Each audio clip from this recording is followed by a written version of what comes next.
a minha geração. Este país também é para novos e é por isso que recebemos em estúdio uma linguista a tempo inteiro que tem sido apontada como uma das novas vozes da ficção portuguesa.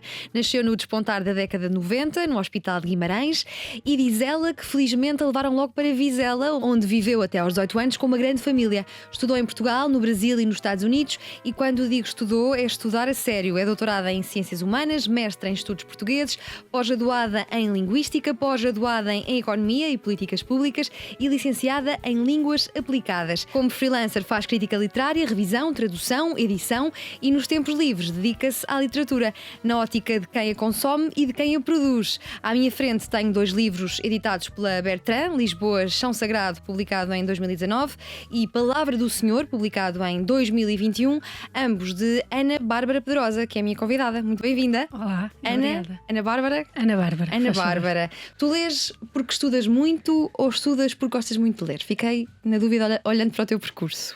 São as duas coisas. Eu gosto muito de estudar no sentido normal do termo, de ter aulas. Por exemplo, agora até comecei a ter aulas de italiano. Já tinha saudades dessa sensação de estar muito quieta na minha mesa com alguém a ensinar-me alguma coisa. Mas depois a relação com a literatura também se faz de outras coisas, de ser necessário ir à procura de matérias que consolidem o conhecimento que já se vai adquirindo por leituras mais ou menos desorganizadas. Então as coisas acabam por se ir casando. Tu estavas há pouco a referir-te à minha formação académica. Claro que estou a sempre ver a pós-graduação em Economia e Políticas Públicas. Já foi uma coisa feita à margem de todas as outras. A ideia dessa pós-graduação foi mais colmatar o que eu via como uma falha na minha capacidade analítica em relação à sociedade. As outras coisas já são mais aquilo que me compõe. De forma mais íntegra. E essa pós-graduação em Economia foi depois de um regresso? Foi. Eu acabei o doutoramento no Brasil e depois inscrevi-me nessa pós-graduação. E porquê é que sentias que precisavas de combater essa falha? Porque acho que às vezes, enquanto cidadãos, nós temos uma ideia daquilo que precisamos para o mundo, de forma muito ideológica muitas vezes, e depois é difícil integrar o discurso que queremos ter numa realidade que é diferente, ou que é difícil, ou que pode ter mecanismos que não nos são dados a priori ou de caras. E portanto eu senti que estudar economia do ponto de vista político podia colmatar isso. Não é que eu não fosse fazendo esse estudo, porque claro que eu ia lendo coisas, mas achei que um estudo mais sistemático e mais organizado seria benéfico desse ponto de vista. E não tem nada a ver com a tua veia bloquista? Tem sempre, ou seja, é um interesse que vai surgindo. Claro que eu desde que comecei a ler outras coisas que não literatura, isto foi logo a muito criança, também fui lendo muitas coisas políticas, muitas coisas de economia. Claro que nunca é aquela economia com números, é economia política, mas claro que é um interesse que vai surgindo, mas que não é um interesse que seja a minha veia, ou seja, é uma coisa para que eu tenho de me forçar. E alinhando por um partido político, sentes que nessa pós-graduação, por exemplo, há alguma formatação de como é que deve ser explicada a economia, ou gostaste daquilo que viste e recebeste? Foram 2.000 euros que eu perdi. Acho que é mais ou menos assim que eu olho para esse ano. Essa pós-graduação. Sim, aprende sempre qualquer coisa. Não é uma coisa que eu vá levar muito a sério. Foi uma coisa que eu fiz nos tempos livres para aprender sobre uma área que não era a minha área académica e que não era a minha área artística. Então, deixando aqui o que não é a tua área académica nem artística, queria-te perguntar o que é que faz uma linguista? Olha, neste momento já não faz nada, porque já não estou a trabalhar como linguista. Agora estou a trabalhar só como freelancer. Este só acaba por ter aspas, porque eu acabo por trabalhar mais. Portanto, eu neste momento escrevo romances, claro. Faço crónicas na Mensagem de Lisboa, crítica literária no Observador. Faço uns textos na UC, que é a revista da Porta Editora. Estou a fazer revisões para alguns grupos editoriais em Portugal e vou casando isso com outras coisas que Então, mas vão o que é que faz uma linguista? Fiquei logo interessada em perceber. Eu pensava que fazia dicionários. Sim, se for lexicógrafo, sim. Eu trabalhava com um mecanismo de busca da Google. Portanto, no fundo, eu criava gramáticas ou desenvolvia gramáticas, respondia a bugs informáticos que pudessem ser resolvidos por via da gramática. E o que é para ti a língua e a linguagem? Começamos já aqui com as perguntas Sim, difíceis. pois, bem, estavas-me a perguntar no início se eu estava nervosa com a entrevista, se eu soubesse que íamos começar assim a pé juntos, com a economia e o que é a língua e a linguagem, teria ficado um pouco mais. Bem, não sei, quer dizer, a língua é um conjunto de códigos que os nativos vão aprendendo e depois os não nativos tentam absorver de forma a que seja possível comunicar de forma preferencialmente breve. E a linguagem? Linguagem há de ser uma coisa mais ou menos parecida, mas que já tem mais que ver com as nuances, ou seja, com as formas diferentes de aplicar a língua. E tu tens aqui uma grande paixão pela língua portuguesa. Quem percebe da matéria diz que tens um grande domínio da língua portuguesa, e isto explica de alguma forma a ligação que tu tens com o Brasil? Mais ou menos. É verdade essa parte de eu ter uma paixão muito grande com a língua portuguesa. Por exemplo, enquanto leitora, eu sinto uma grande dificuldade em ler noutras línguas, ler literatura. E não é que eu não falo. Até tentaste, a certa altura. Sim, não é que eu não falo essas línguas, porque eu falo. Sim, houve uma altura em que eu me inscrevi no mestrado de literatura inglesa, só que eu não tinha empatia com a linguagem literária em inglês. E a minha relação com a literatura sempre se fez muito através da musicalidade, e eu perco isso quando falo noutras línguas. Curiosamente não perco tanto, por exemplo, se for com castelhano ou até francês ou mesmo italiano, que não falo da mesma maneira que falo inglês, mas é porque se mantém a mesma estrutura sintática, há mais parecenças com a língua portuguesa. E é com a língua portuguesa que eu desenvolvo essa relação de empatia. E a minha relação com a literatura passa por essas duas coisas: pela empatia com a forma de dizer, portanto com a força que eu consigo sentir em cada palavra, e depois com o efeito que essas palavras conseguem criar, desenvolver personagens, descrever paisagens, dar mundos, o que quer que seja. Portanto, sempre senti que a minha paixão pela utilização da língua podia responder na literatura, e que a minha relação com a literatura nunca poderia existir se eu não tivesse essa relação direta com a utilização da palavra. Então podemos dizer que a tua pátria é a língua portuguesa. Mais ou menos, sim, sim. Mas respondendo, porque não respondi. Pois é, em relação ao Brasil, eu fui parar ao Brasil de forma mais ou menos não planeada. De repente doutoramento. Tive não planeado? Sim, porque surgiu uma bolsa, ou seja, eu nunca planeei em 2014 ir morar para o Brasil, até que vi o anúncio para uma bolsa. Não sabia exatamente o que é que faria quando terminasse o mestrado, estava também a candidatar-me a doutoramentos em Portugal, acabei por ir para o Brasil. E estando no Brasil, claro que o que eu lia era ou literatura brasileira ou literatura traduzida para português do Brasil. E depois nem sequer tinha planeado escrever o Lisboa Chão Sagrado, o livro surgiu-me assim mais ou menos num ápice. E como eu já vinha com o Brasil muito fresco, tive personagens brasileiras e acabei por poder utilizar uma linguagem literária que é uma mistura entre a portuguesa e a brasileira. E a brasileira é muito engraçada de se fazer, porque é muito mais abrangente que a portuguesa, tem um potencial enorme e é muito menos certinha e direitinha. Portanto, para além de ser mais fácil escrever em português do Brasil, é mais rápido chegar a mais lugares dentro do texto. Isso tem que ver com a cultura brasileira, com o facto de serem menos formais do que os portugueses, mais talvez genuínos? Eu acho que é com isso. Claro que há muito menos formalidade no Brasil do que em Portugal, e transpõe-se isso para o texto, que é uma coisa muito engraçada. Nós vemos muito na produção literária portuguesa uma tendência para falar caro, para usar um vosso mecê, um opróbrio, um ósculo em vez de um beijo. E eu acho que no Brasil é exatamente o contrário. Parece que há uma relação muito mais direta com o autor e com o texto, e portanto depois com o texto e com o leitor, em que se anula o leitor, enquanto que em Portugal há uma espécie de tradição do texto servir quase como palco de vaidades ou de erudição, em que o autor se prova como erudito e como alguém capaz de dominar um texto por ser capaz de aplicar palavras difíceis, que era o que eu fazia quando era pequena. Para provar que tinhas conhecido muitas palavras novas. Sim, sim. Quando vais para o Brasil, já tinhas na sacola algumas leituras de autores brasileiros, ou foi lá que fizeste as melhores descobertas? Não, já tinha os clássicos, até porque eu sempre fui muito autodidata no que toca à literatura.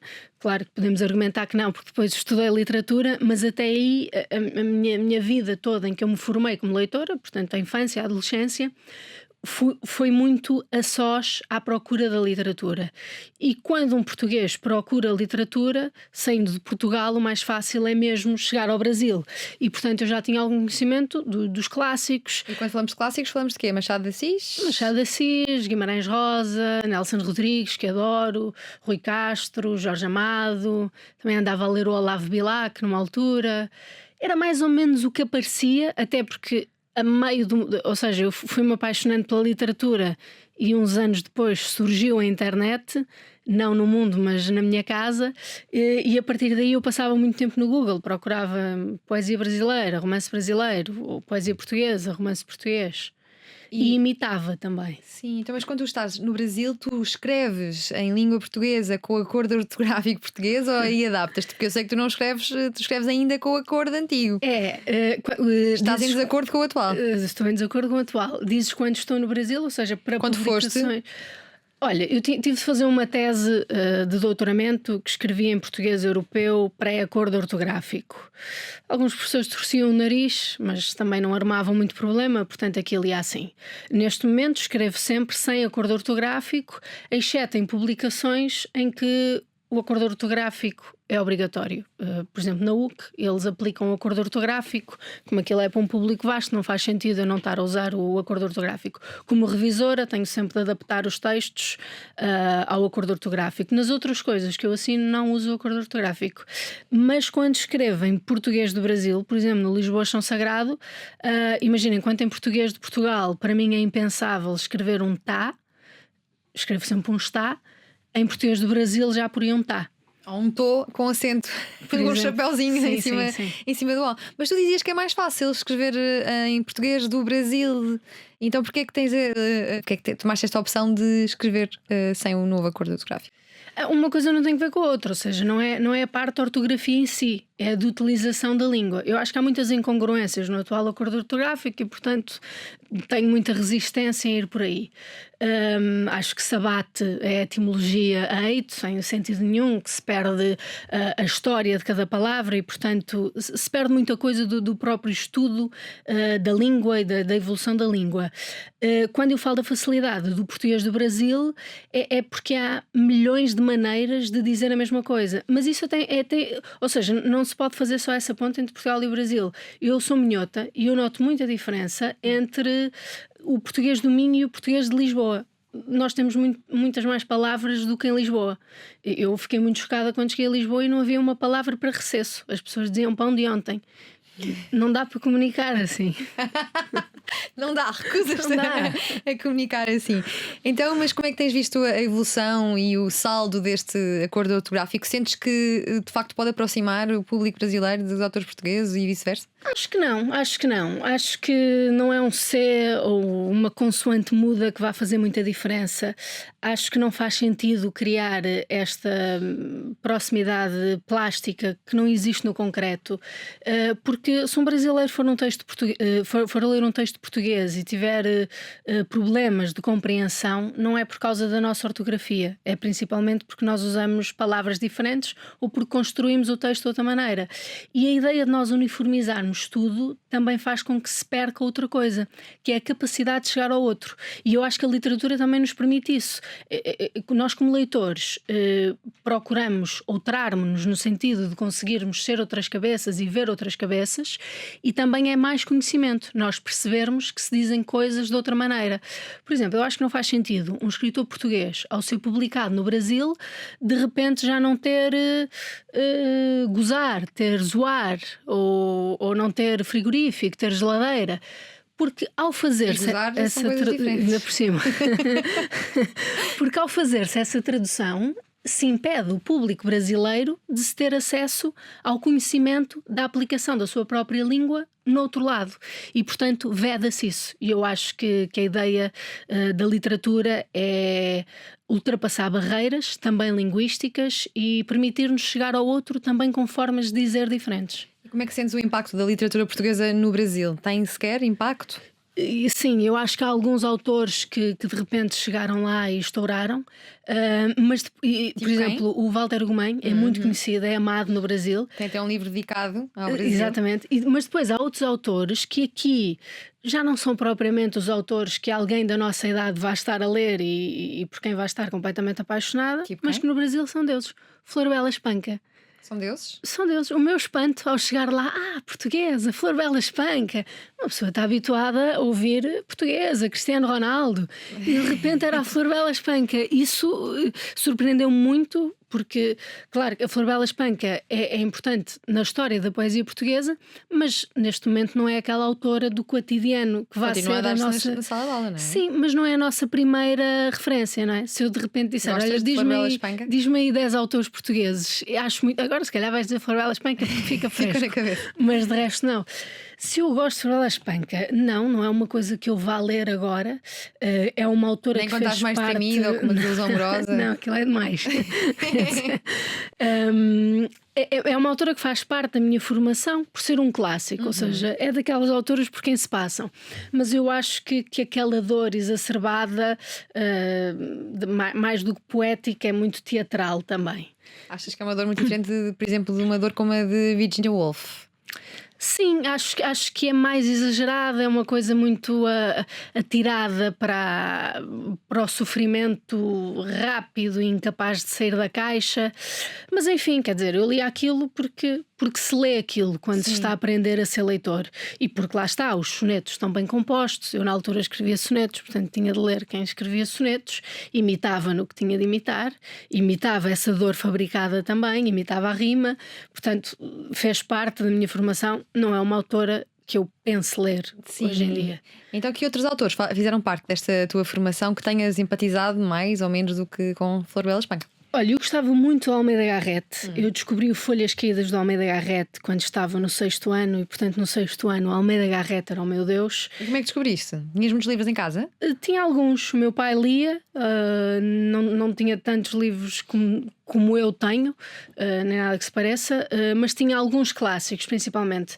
Agora não te sei dizer se o descobri lá, se o descobri na livraria do meu avô, se o descobri na biblioteca, porque eu ia pegando nas coisas de forma totalmente desorganizada ou a partir do momento em que comecei a organizar através das listas de leituras que eu criava. Portanto, não sei exatamente como é que cheguei. Se calhar li qualquer coisa a dizer que o Almeida Garrett era um clássico ou importante na formação do romantismo português, não faço ideia. Sei que cheguei lá, adorei, portanto, ao longo do 6º ano eu li o Folhas Caídas de uma ponta à outra, uma vez por dia. O ano inteiro. Portanto, eu já sabia o livro de cor no final. Depois, olha, tive o Viver para Contá-la, do Gabriel Garcia Marques, porque como eu era autodidata, como eu não tinha amigos que lessem ou que escrevessem, como eu sentia que viria essa escritora quando crescesse e que aquela era a minha formação, também sentia a solidão disso, porque não havia ninguém que estivesse a fazer o mesmo caminho que eu. E o Viver para Contá-la deu-me uma sensação de proximidade, porque aquilo são memórias do Gabriel Garcia Marques e em que eu sentia que era um amigo que estava ali a falar comigo, porque ele estava a falar não só das memórias da sua vida, mas também das suas memórias de escritor e, portanto, frequentemente referia livros que tinha lido, autores que tinham sido importantes para ele, e eu copiei a lista e também li todos. E esses dois foram muito importantes na minha formação, mas depois não há nenhuma resposta mágica, porque é o normal, é o Camões que eu li obsessivamente. Mas começaste a ler muito antes Queiroz. dos Lusíadas que estudamos na escola. Como é que uma criança vai parar a Camões? Interessante perceber para que mais crianças sigam Mais este exemplo. cheguem lá. Eu já tinha um amor muito grande pela sonoridade, portanto. Eu li os Lusíadas pela primeira vez, não sei precisar com que idade, mas foi certamente antes dos 13 anos. Se calhar foi pelos 11. Já desconstruís a métrica, metias versos lá pelo meio. Não, aqui havia duas coisas, porque eu virei para o meu pai e disse: vou ler os Lusíadas. E eu disse: está bem. De lá cuidado. Com ar de não vais perceber nada. Era o que faltava, eu agora não percebi o livro. E depois fui para o quarto e meio minuto depois estava na sala a dizer: olha, o que é que são as armas e os barões assinalados? Portanto, eu da primeira vez que li os Lusíadas não percebi nada, mas li-o em voz alta porque a métrica me interessava. Mas no caso dos sonetos era muito mais fácil e eu quinto, sexto ano já imitava os sonetos e fazia exercícios, por exemplo, copiava a rima ou a última palavra de cada verso e inventava um poema meu, a dizer mais ou menos as mesmas coisas ou coisas diferentes, mas porque eu sentia também que estava a treinar o músculo da escrita. E como o Camões era o nome máximo da literatura portuguesa, no caso de poesia, mas que era o que eu escrevia na altura, eu usava-o muito como mentor. Mas partindo daí fui lendo principalmente os clássicos. Eu só comecei a ler contemporâneos há 10 anos. Até aí eu lia clássicos, o que influenciava muito também a minha forma de escrever, porque eu escrevia de uma forma antiquada. Muito adulta para a idade. Isto é uma coisa que vê com a livraria do teu avô, mencionaste-a? Sim, quer dizer, não sei se veio daí. Quer dizer, eu tenho 2 primos que também estavam sempre lá metidos e não desenvolveram esse apreço pela literatura. Sei que quando eu era muito criança a minha mãe me lia histórias e eu já sentia uma certa obsessão por isso. A minha mãe, claro, era adulta, portanto fartava-se de estar sempre a ler a mesma história. Portanto, quando dizia uma frase de uma maneira diferente do dia anterior, eu já refilava, sentia-me enganada, a dizer não foi isso que disseste ontem. Depois, enfim, aprendi a ler e deixei em paz durante alguns anos. É que eu fico sempre interessada quando vejo que alguém começou a ler desde muito cedo, também para perceber o que é que se pode fazer, se há algum truque, se há uma propensão para a leitura, se há uma influência. Essa questão de ter uma mãe ou um pai que lê à noite já diz muito. Sim, acho que já faz com que as crianças se liguem aos livros. As crianças gostam mais ou menos daquilo que lhes é dado. Muitas vezes vemos pais muito queixosos dizer que o meu filho não lê, a minha filha não lê, se calhar não tendo disponibilidade para ler às crianças enquanto elas são pequeninas e estão ali com um cérebro tão fértil e sedento de aprendizagem, talvez possa ser uma solução? Não sei, porque também não se pode olhar para isso como sendo uma fórmula mágica. Havia outras crianças que tinham o mesmo acesso a livros que eu e nunca desenvolveram essa relação de empatia até. Porque eu sempre fui muito irrequieta, mas a verdade é que a literatura é uma coisa que exige muito isolamento, muita lentidão também. E, portanto, eu tinha de balançar essa parte de ser irrequieta, praticar desporto, andar sempre a fazer asneiras, com as muitas horas que eu passava sozinha em casa a fazer exercícios e a ler. E também a calmaria em Vizela, se calhar, também foi propiciou a ser uma criança que lê. Eras uma criança que passava muito tempo sozinha. Tinhas de ser para passar tempo com os livros. Vizela não é nada calma. Não é calma? Não, porque sendo muito pequeno, sendo uma cidade pequena, é muito fácil ter-se vida de rua. Portanto, eu passava muito tempo sozinha, no sentido em que realmente passava algumas horas por dia a ler ou a escrever. A minha mãe chegava do trabalho às 11 da noite, portanto eu tinha de estar a fazer alguma coisa, mas também passava muito tempo a brincar na rua, a jogar futebol e a invadir fábricas abandonadas. E é uma cidade que não é mesmo nada calma, até tem um clube de futebol pelo qual és fanático, ouvi dizer. É verdade, Futebol Clube de Vizela. O futebol nasceu ao mesmo tempo que a paixão pelos livros? Deve ter nascido antes, porque eu fui treinada desde pequena para ser adepta do Futebol Clube de Vizela. Portanto, eu nasci, fui feita sócia e muito, muito pequenina já ia ao estádio. Sim. Acho que nessa altura ainda não sabia ler. Olha, já aqui falaste das crónicas que escreves para a Mensagem, já aqui referiste Nelson Rodrigues, que é um grande cronista.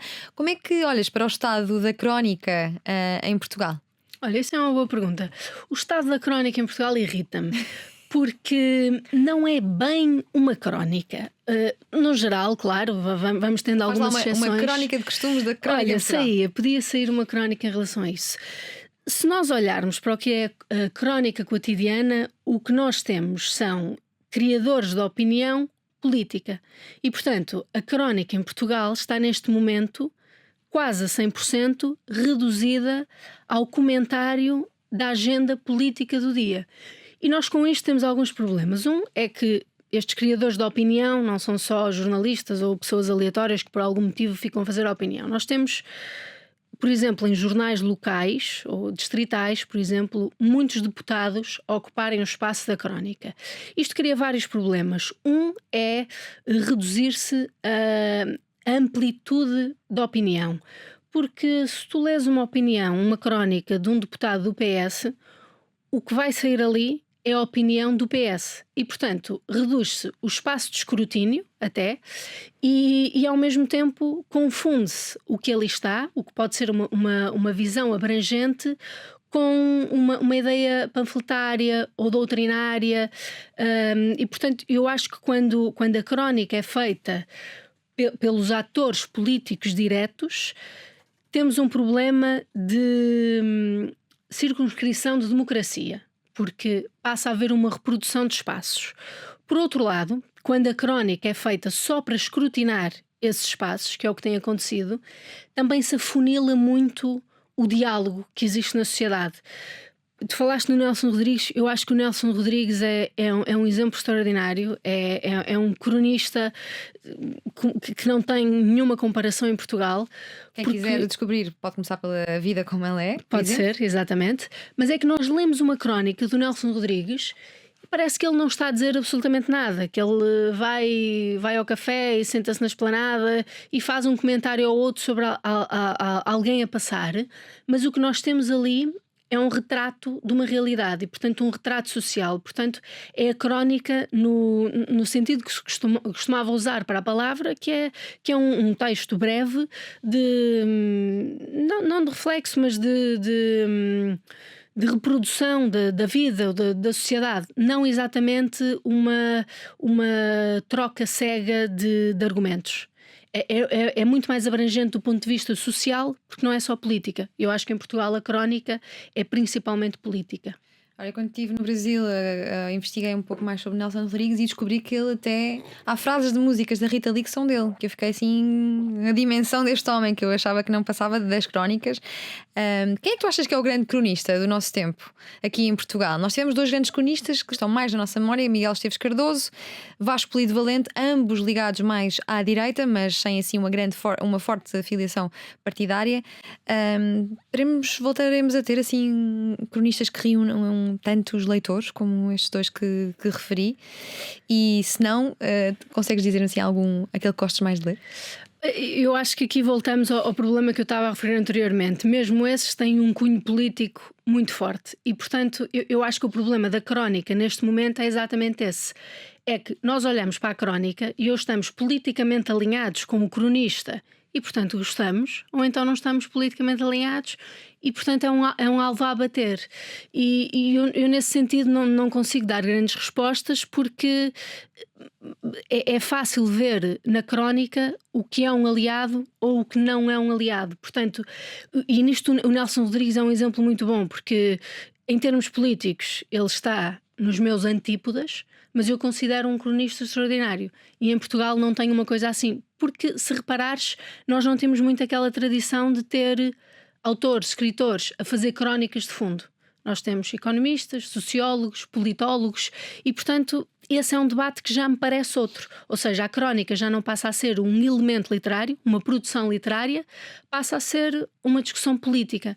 E, portanto, eu não consigo bem fazer essa comparação. Mas quando queres ler uma crónica, além das tuas que tens de rever, entregar, etc., quem é que vais ler? É que, de facto, eu mencionava estes dois que têm uma ligação a uma ideologia mais de direita, mas, por exemplo, Vasco Polido Valente, apesar de ser sempre a bater em termos políticos, Miguel Esteves Cardoso escrevia crónicas super criativas que nem sempre tinham que ver com política, e parece-me que nunca mais se repetiu assim uma forma do género que reunisse tantos leitores. Pois é, ou seja, mas se me perguntas quem é que eu costumo ler, eu também terei de embarcar nessa procura de alguma semelhança política. Por exemplo, o que leio mais é o Francisco Louçã, portanto é uma resposta que não poderá ser surpreendente, porque estou politicamente alinhada com ele, e é verdade, muitas das crónicas são políticas, ainda que ele também escreva coisas de fundo sobre cinema, literatura, outras coisas também. Leio algumas crónicas humorísticas, Ricardo Araújo Pereira, por exemplo. Na Mensagem costumo ler o Ferreira Fernandes, por aí. Sim. Muito caótico também. Olha, e as tuas histórias mirabolantes que escreves na Mensagem têm algum fundo de verdade? Onde é que vais buscar a criatividade? Olha, umas sim, outras não, outras têm uma migalha e eu a partir daí vou inventando. Depende. As crónicas da Mensagem impõem alguns problemas, no sentido de difícil realização, porque têm de ser histórias passadas em Lisboa. Eu sou freelancer, trabalho sozinha, portanto eu não estou assim tão aberta a muitas histórias, portanto, ou seja, não me acontece assim tanta coisa, é mais nesse sentido. Portanto, às vezes partindo de uma mini história consigo criar outra. Olha, ainda a última foi uma amiga minha, estava no comboio e disse que estava uma senhora a fazer uma videochamada ao lado dela em alta voz e que aquilo era irritante. Eu pensei, olha, ok, próxima crónica vai ser isto. Às vezes invento tudo de uma ponta à outra, outra, outras vezes não invento grande coisa. E tens uma luta com a página em branco? Ou quando te sentas para Não. escrever, por exemplo, uma crónica que há um compromisso e um deadline, é uma coisa que os teus dedos cospem cá para fora? Eu nunca tive o problema da página em branco, primeiro porque eu acho que se a página está em branco e não há nada para escrever, então mais vale estar quieta. Eu acho que se nota muito quando os escritores estão a forçar coisas. Por outro lado, eu sou obsessiva compulsiva, portanto, ok, eu sei que tenho o compromisso com a Mensagem de Lisboa de fazer 2 crónicas por mês e eu estou sempre adiantada em relação à data Tens de várias em publicação. estoque, não? Tenho algumas, sim. O que acontece é, às vezes, eu tenho uma ideia para qualquer coisa e eu até posso só ter a migalha da ideia, mas a partir do momento em que começo a inventar a primeira frase, aquilo sai-me de rajada. Nisso é meio diferente do romance. E a crítica literária que fazes no Observador? Também não há luta com a página em branco? Não, porque aí tem de ser, não é? Mas aí é diferente porque não exige o mesmo tipo de criatividade. Aí já é uma reação a uma coisa que já foi feita. Claro que a dificuldade é ter de ler os livros todos em concomitância com todos os meus outros compromissos, e é também a imposição de algumas leituras. Ou seja, é evidente que eu não vou estar a fazer agora uma crítica sobre os Lusíadas. Tenho de fazer críticas sobre as coisas que estão a sair. Portanto, a maior dificuldade aí até é como leitora, de eu ter de me forçar a ler coisas que se calhar nem Nunca são o que me vais apetece buscar ler no momento. autores mais antigos? É sempre coisas que estão a sair e a chegar agora? Sim, mas isso é o que é suposto Sim. também dentro do jornal, não é suposto eu pegar, sei lá, num livro que está esgotado nas livrarias. Não, nós temos aqui, por exemplo, o Carlos Maria Bobone, que escreve no Observador, escreve sobre tudo e mais alguma coisa. Escreve sobre os Lusíadas, adora escrever sobre os Lusíadas. Sim, Portanto, queria perceber também ele se faz podias- outro tipo de coisas. Não, tu Depois fazes mesmo a crítica literária como ela é. Exatamente, que é o que está a sair eu um faço, bocado. ele faz coisas mais assim de Sim. história, até da Sim. publicação. Às Como é que vezes. se faz crítica? Como é que se faz crítica? Eu acho que a crítica é uma espécie de leitura profissional. Ou seja, se pensarmos num editor, ele também está a ler de forma profissional. Ou seja, lê um manuscrito e pensa em formas de melhorar esse manuscrito. E aí há muito a ser dito. E a crítica é mais ou menos a mesma coisa. Olhar para o livro que já não é um manuscrito, já foi trabalhado, e ver o que é que funcionou na estratégia que o autor aplicou e o que é que não funcionou. Mas eu noto que tenho às vezes esta discussão com pessoas que não são, não é que não sejam grandes leitoras, mas que não façam literatura. Por exemplo, se eu dou um manuscrito a ler, ficam naquela, pronto, ok, leio, depois digo, olha, gostei ou não gostei, e não dá para desenvolverem muito porque não têm noção desses mecanismos. Isso acontece-me em áreas em que eu não tenho a mesma empatia. Eu não conseguiria fazer uma crítica de um quadro ou de música ou de qualquer coisa. Na questão da literatura, como eu já fui estudando os mecanismos, tento ver o que funciona, o que não funciona. Claro que há coisas que me irritam, portanto a crítica literária nunca é uma coisa totalmente objetiva, já tem a subjetividade dos meus gostos, portanto às vezes eu olho para um livro e já sei que vai ter ali aquela coisa que me irrita e portanto eu já não conseguirei dar muitas Controlas a estrelas irritação assim. ou deixas Não ou controlo deixas nada. sair? Deixo sair porque acho que faz parte. Sim. Por exemplo, a autoficção. Se eu noto que um livro é uma chuva de mágoas e que eu estou só ali a fazer de psicóloga a ouvir a dor de um rapaz qualquer cuja namorada o largou, eu já me sinto desrespeitada como leitora e portanto, como crítica, levo essa sensação de desrespeito para o texto. E de forma mais abrangente, como é que vai a crítica literária em Portugal? Gostas de ler crítica literária? Leio alguns, acho que às vezes nos jornais em papel há aquele problema de terem um número muito reduzido de caracteres e, portanto, nunca dar para se ir muito longe. Há coisas que são boas, há críticos que eu gosto de ler. Gosto de ler o José Reis Tiritinho, gosto de ler a Isabel Lucas. Às vezes conseguem levar a leitura deles para os textos. E fazem-te ir E comprar muitas livros. vezes são sinopses. Pois, olha, eu neste Ou não? momento, como estou a fazer crítica, acabo por comprar muitos menos livros porque estou sempre a recebê-los Receber. em casa. Sim. E depois como é que é ler críticas aos teus livros? Isto é muito engraçado, fazer críticas e escrever livros. Sim. Pois é, olha, às vezes porque eu faço críticas, ouço pessoas a perguntarem-me coisas do tipo: e não tens medo que depois te façam a ti? O que já mostra uma visão errada, totalmente errada, de que a crítica é bullying. E eu acho que a crítica é um elemento fulcral nesta relação dialógica que o autor inicia com os leitores, porque de repente temos uma pessoa que no âmbito das suas atividades profissionais está a dedicar tempo a fazer uma análise de uma coisa que eu fiz. E, portanto, nesse sentido, as críticas são sempre muito apreciadas, digam bem ou digam mal, porque se apresentarem aspectos negativos, eu também tenho como aprender a partir daí. O que não quer dizer que eu vá concordar com tudo, não é? Também posso ler aspectos negativos e achar que aquilo não faz sentido. Mas se for uma crítica que eu possa considerar válida, é uma crítica que me ensina. E desse ponto de vista é uma ótima atualização dessa relação ideológica que eu inicio. Mangel, no livro Uma História da Leitura, falava do leitor como um coautor, nesta relação que o leitor tem com os livros que está a ler, com o autor que está a ler. Tu já aqui falaste de ser psicóloga e falaste também de ser amiga de sentires que um escritor, quando eras pequena, era teu amigo. Isto está de alguma forma por detrás da tua vontade de ser escritora, querer ser amiga de um leitor, fazer companhia? Não, de todo. De todo mesmo.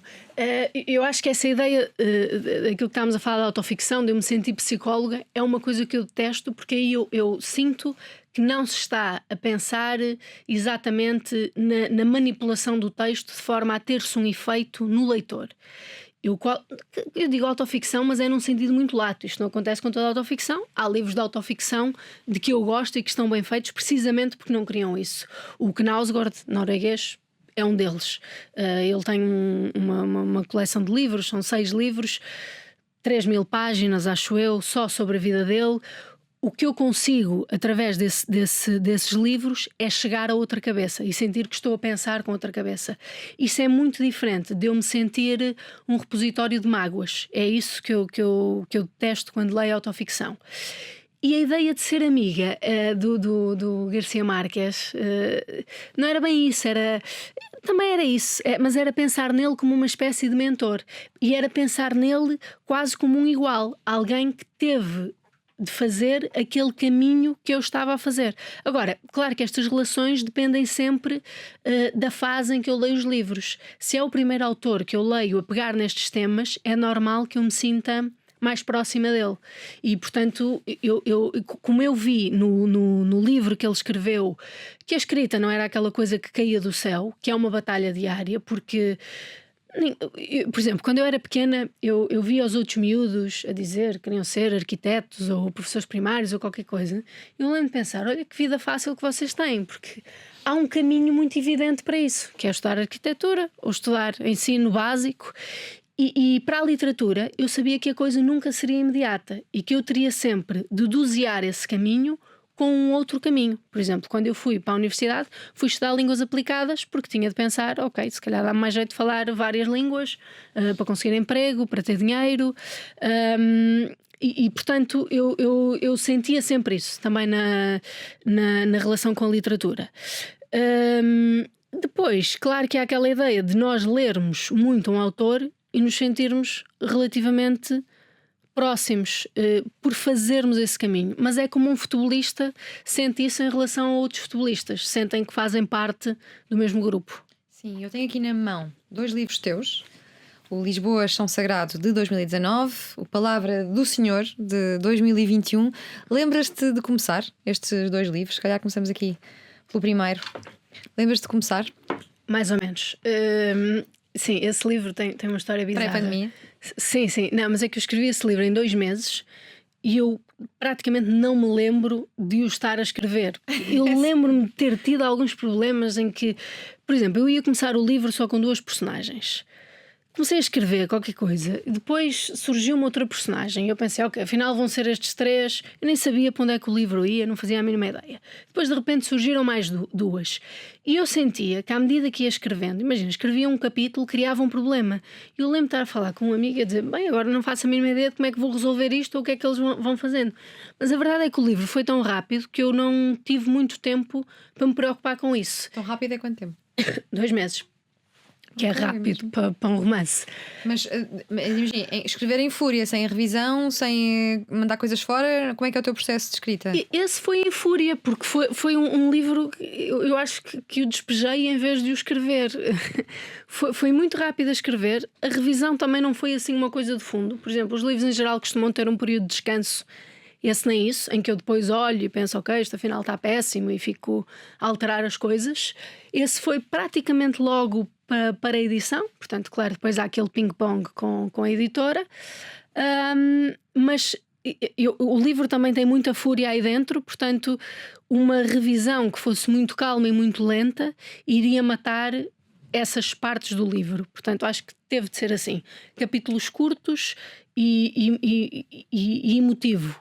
Sim. Com vários. Escrever um livro em 2 meses parece-me um processo intenso. Como é que tu és fisicamente a escrever? As ideias estão aonde fisicamente? Estão-se a sair dos dedos? Eu sinto às vezes quando estou a escrever muito inspirada, parece que as ideias estão aqui na pontinha das unhas a sair.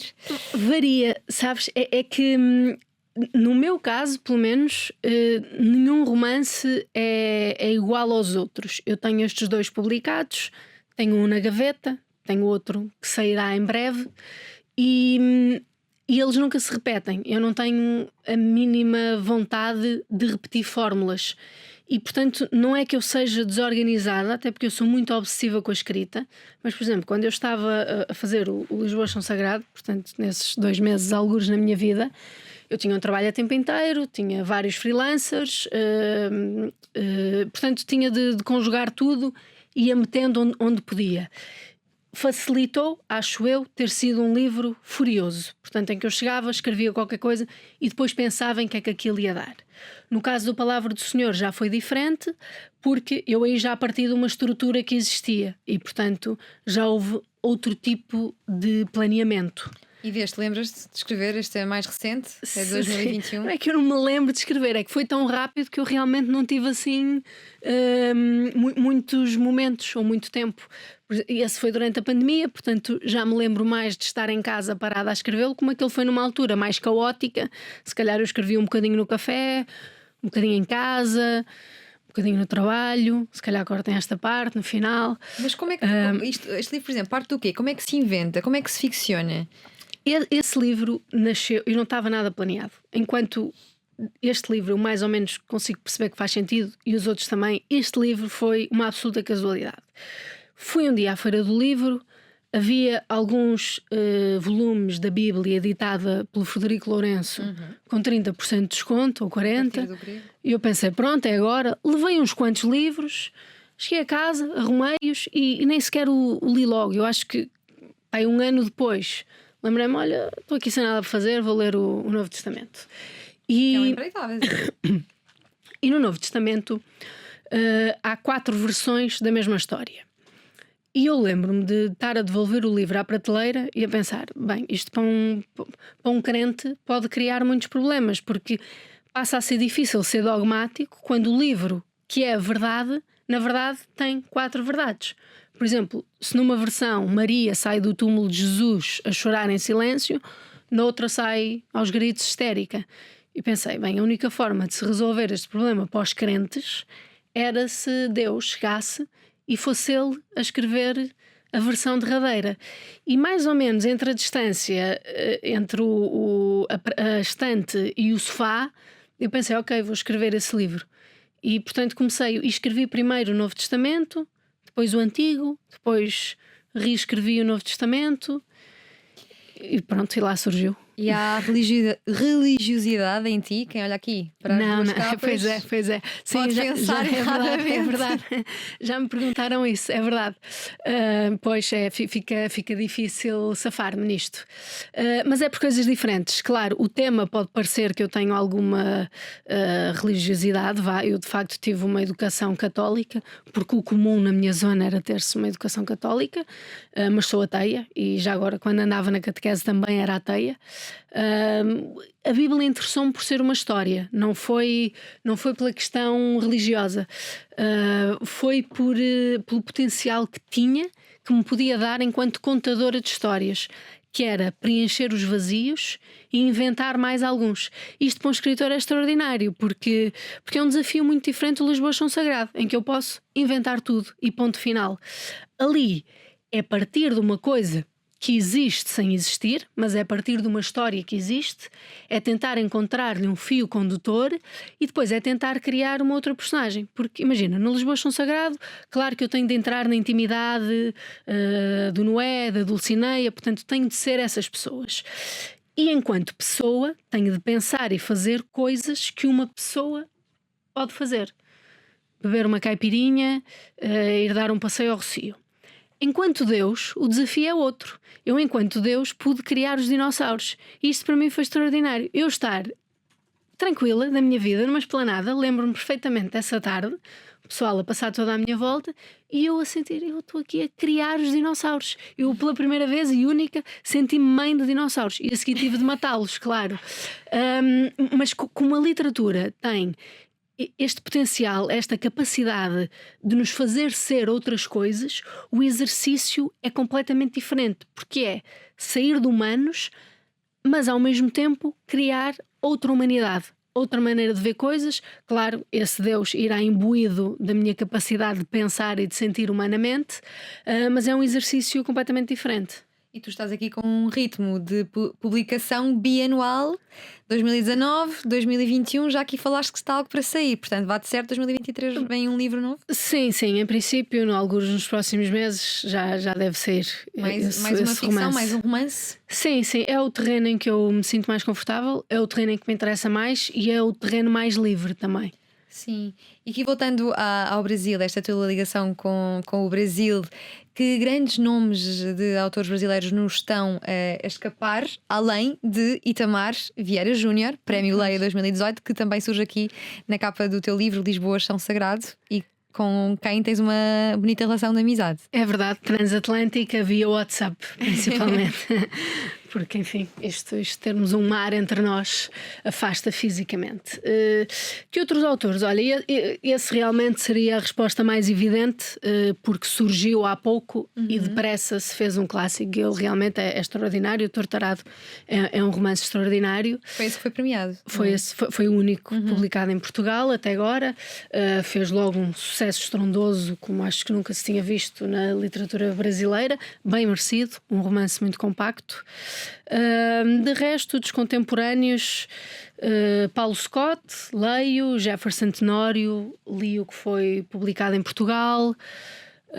Que mais? Há um autor, havia um autor que é o Victor Ehringer, não sei se o nome se diz assim. Também tinha muito potencial, ele morreu novo.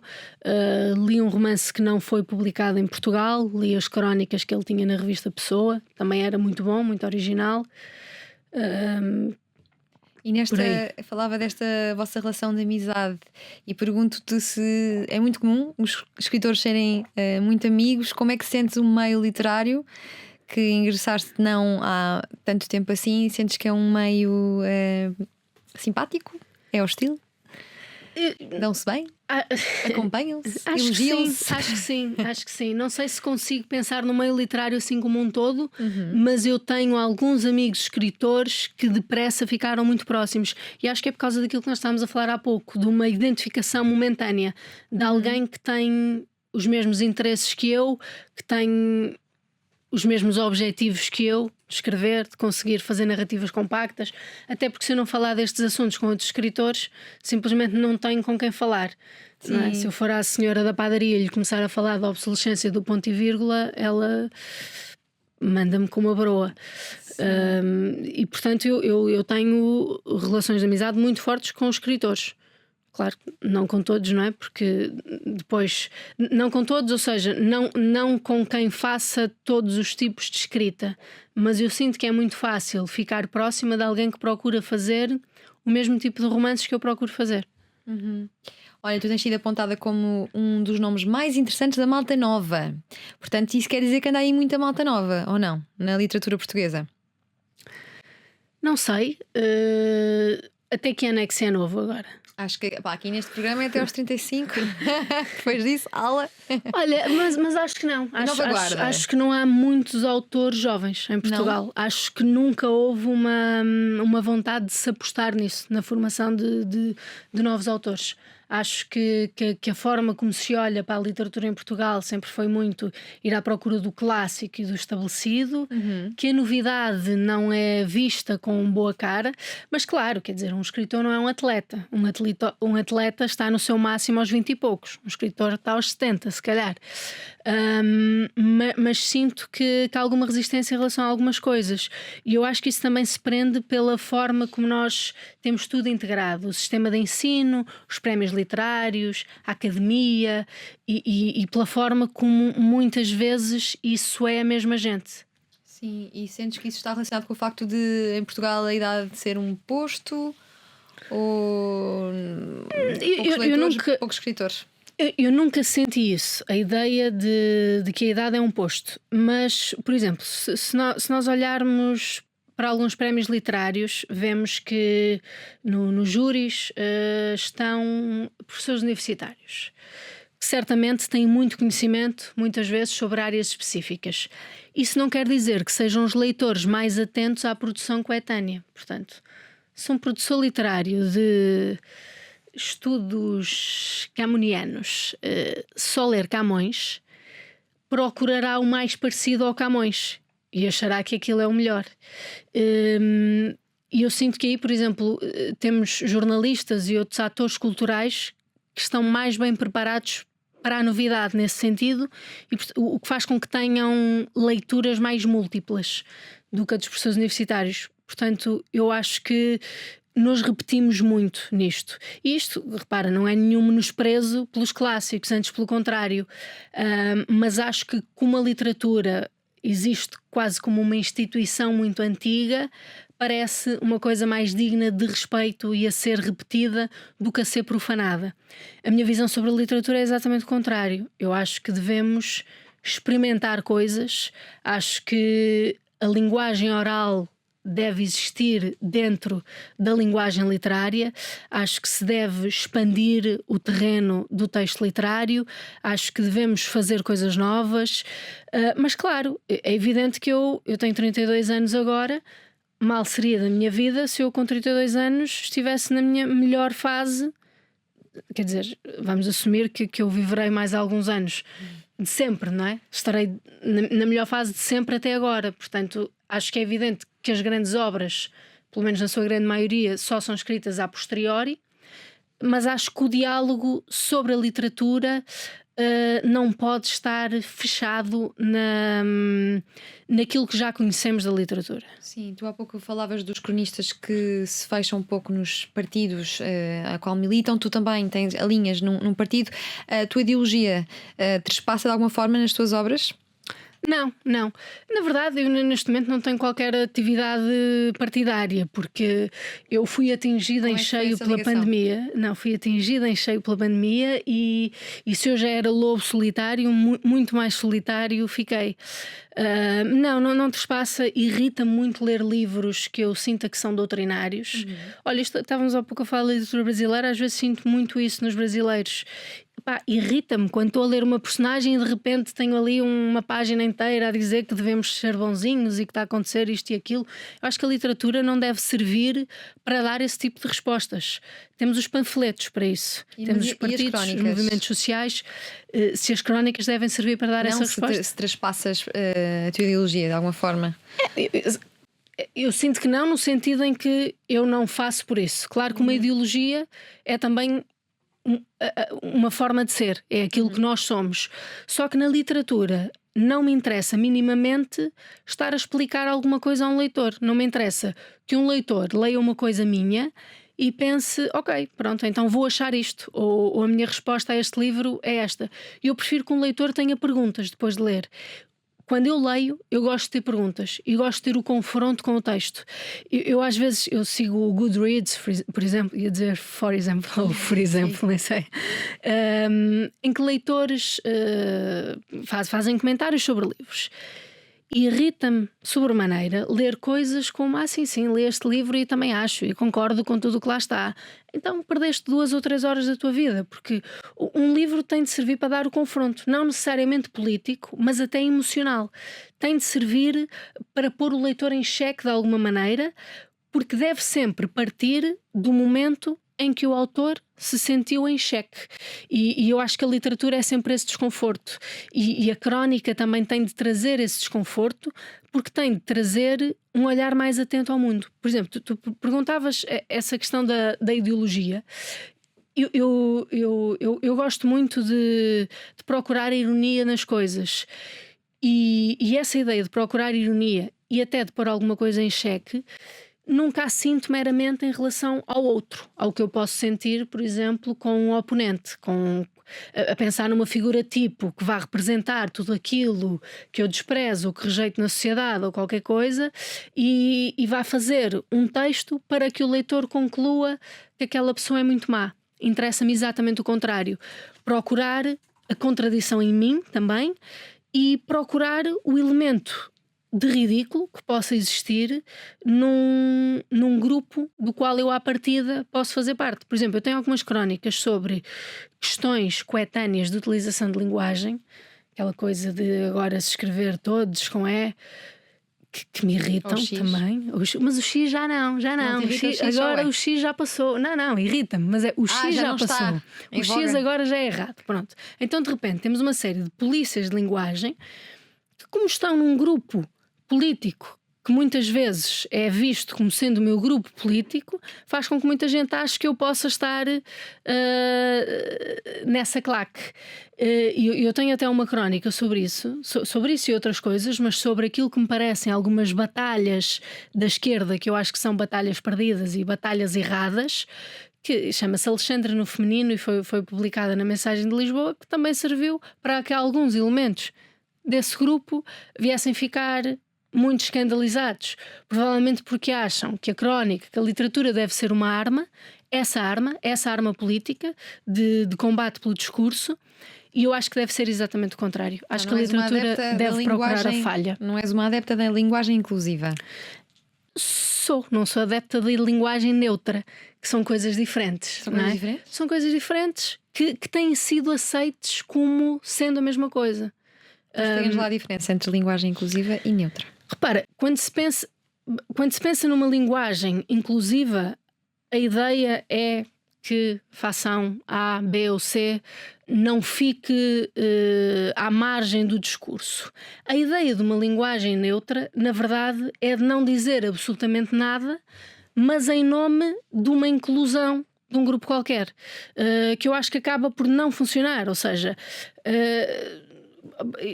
uma altura também surgiu uma polémica porque o Museu da Língua Portuguesa em São Paulo escreveu qualquer coisa, todos e todas, e depois não conseguiu sequer acabar a frase e já masculinizou o resto da frase. E eu acho que a partir do momento em que se faz isso, primeiro é impossível conseguir ter-se um discurso coerente. Há milhões de falantes de língua portuguesa, desses só meia dúzia é que irão perceber o intuito de estar a usar um portanto não responde às necessidades de comunicação dentro da própria língua. E depois é perder o discurso num ato performativo que não responde às coisas. Então, vieste a começar uma apresentação em público com boa tarde a todas e a todos e não boa tarde a todos. Repara, eu acho que basta dizer boa tarde. Boa tarde. Percebes? É que eu acho que a questão é essa. Quando eu vejo esses textos, boa tarde a todos, a todas e a todos, para quê? Se tu disseres, alguém pensa, mas se ele só disse boa tarde. Mas agora cada vez mais se ouve boa tarde a todas e a todos. Parece que isso é o correto. Eu acho que isso começou há uns anos e eu percebo a necessidade de se incluir uma coisa no discurso, portanto, uma entidade no discurso, mas quer dizer, se tu estás a falar dos professores e dizes os professores e as professoras, aquilo que tu tentas colocar no mesmo plano, homens e mulheres, na verdade passa a estar separado, porque já não são aquela massa, já estás a atribuir um género que divide aquele grupo até em dois. Pois, eu estava a pensar professores masculinos. Olha, sim, isso é outro problema. Também. Isso é outro problema de quando se usa imagina, se tu tivesses de usar os professores, as professoras e o outro teria de ficar ex-professores. É uma loucura, ninguém percebe. E achas que na literatura, por acaso é uma boa questão, como é que os escritores estão a lidar com esta questão da linguagem inclusiva? É uma preocupação? Nem Nenhuma, por isso. nenhuma. Nem por Nunca isso. vi ninguém minimamente preocupado com isso, porque eu acho que isto vem de grupos minúsculos identitários que vão criando o seu espaço e que vão impondo uma linguagem. E quando eu digo impondo, é mesmo no sentido de corrigirem. Mas ainda por cima, quer dizer, a linguagem é também, a forma como nós usamos a linguagem é também aquilo que nós somos. Nós usarmos uma linguagem erudita ou brejeira é também aquilo com que nos apresentamos. Portanto, a correção de linguagem implica uma visão e uma forma de comportamentos. Portanto, eu acho que quando se pega nessas ideias de olha, tens de dizer a palavra com outro género porque pode haver alguém com quem não se identifique e não sei o quê, isso passa a ser um problema quase extralinguagem. Se tu vais aprender uma língua nova e te ensinam o português, pronto, ok, professor e professora. Ok, tu já sabes, um menino é professor, uma menina é uma professora. E se de repente tens de incluir um terceiro género para alguém que não se identifique, a discussão é outra. Já deixa de ser gramática. E eu sinto que esses grupos identitários passaram a usar a gramática como um terreno para discussão de sentimentos. O que invalida completamente os princípios básicos de oralidade, de escrita, mas de comunicação, que tem de ser económica no sentido de não ser suposto nós andarmos às voltas para dizermos alguma coisa, e ao mesmo tempo também vai contra aquilo que eu acho que deve ser a literatura, que é o ser capaz de dizer, de nomear coisas, em vez de impor uma neutralidade. Porque a neutralidade não existe, de qualquer forma.